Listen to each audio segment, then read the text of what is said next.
We'd like you to hear from one of our past grant recipients about their experiences.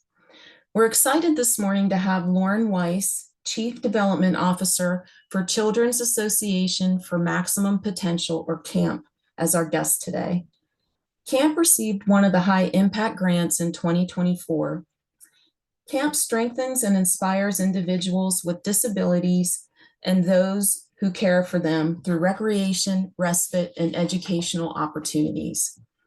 Their 2024 high impact grant was for construction of a fully accessible music garden and accompanying open air pavilion. Thank you for being here this morning, Lauren, and I'll turn it over to you. Good morning. My name's Lauren Weiss, and I'm honored to be here today representing Children's Association for Maximum Potential, where we recently had the incredible privilege of being awarded a high impact grant from Impact San Antonio for, as Lynn mentioned, a fully accessible music garden and pavilion. At CAMP, we provide year-round programming for children and adults with disabilities. We have a 55-acre property in the Texas Hill Country, and through a one-to-one camper to counselor ratio and our healthcare volunteers, we provide a traditional camp experience with all activities adapted to meet the unique needs of each camper, while providing leadership development for teen volunteers and much-needed respite for parents and caregivers.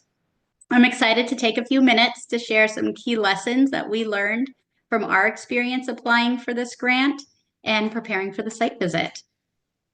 Our first lesson learned is tell a story, but back it up with data. While we made sure to tell a compelling story of why camp needs a fully accessible music garden and pavilion, we made sure to include statistics and data that backed up our claims. For instance, we cited research showing the therapeutic benefits of music in outdoor spaces for individuals with disabilities, as well as data about how music recreation promotes inclusivity, creativity, and self-expression. We were intentional about balancing our passion for this project with facts and evidence to make the application more persuasive. Lesson number 2 was to choose the right project. The first time we applied for an Impact San Antonio High Impact Grant was in 2013, and it was the first time that we had identified a project that we felt was appropriate for this grant application. It was for a wastewater treatment system at Camp Camp.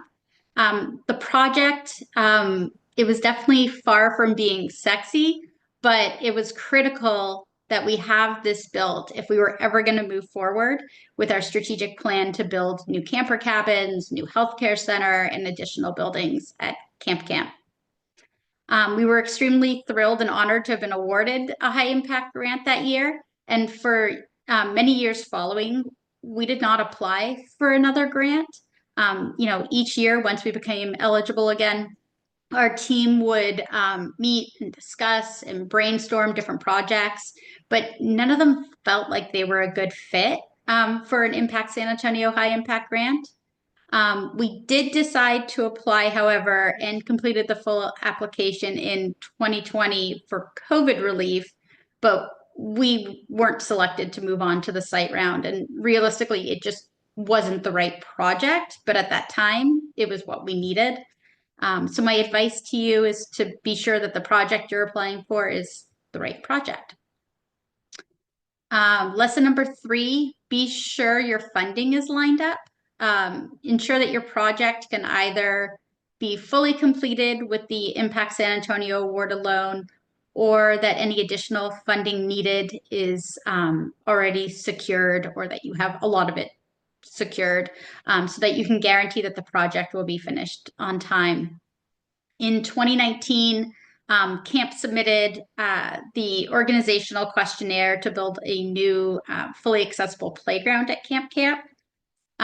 It was only after we had that we were invited to move forward with completing the full application that we received a quote for the cost of the construction and just realized it was much higher than we had originally anticipated.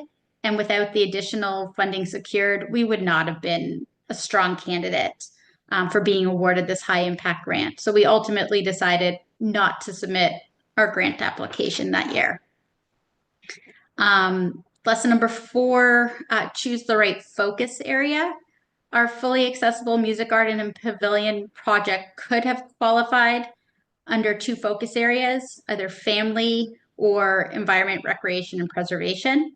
We ultimately submitted under environment, recreation, and preservation because we anticipated fewer organizations in that category and felt it gave us a strategic advantage.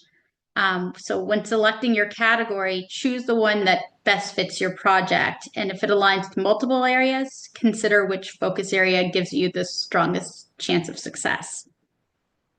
Next is be sure your message is clear. I know they focused on this in the sections leading up. So I highly recommend have somebody who is unfamiliar with your organization and your project review your application. Once they've read it, ask them, what does our organization do? Who do we serve? And what is this project we're applying for?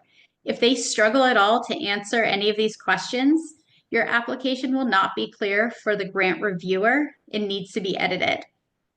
Our CEO at camp is a former Impact San Antonio member, and she served on the grant review committee.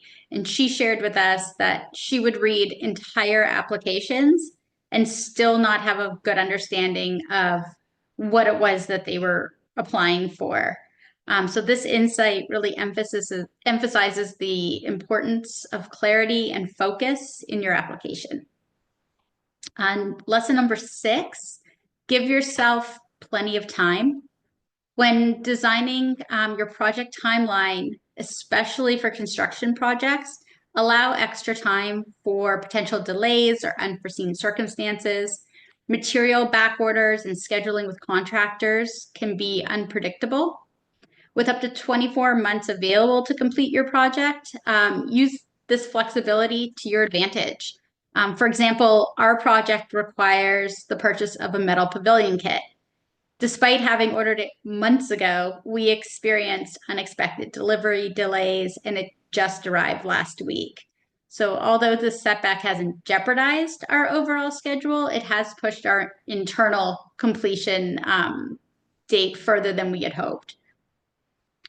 And then lesson number 7, during the site visit, paint the picture. So if you get invited for a site visit, during that site visit round, when they come on out, paint a vivid picture of your project. Ensure the visiting committee can clearly visualize both the final outcome and the underlying need for this project. To achieve this, we had our site visit. We provided a 1-page handout featuring a large photo of the planned construction and just some key project highlights. Additionally, we assembled a diverse team of camp representatives to attend the site visit. So we had members of our leadership team, we had a camper parent there, director of facilities, former volunteer, and a board member. And they all offered different perspectives, and as we collectively told our project story. So I want to thank you for letting us share our experience.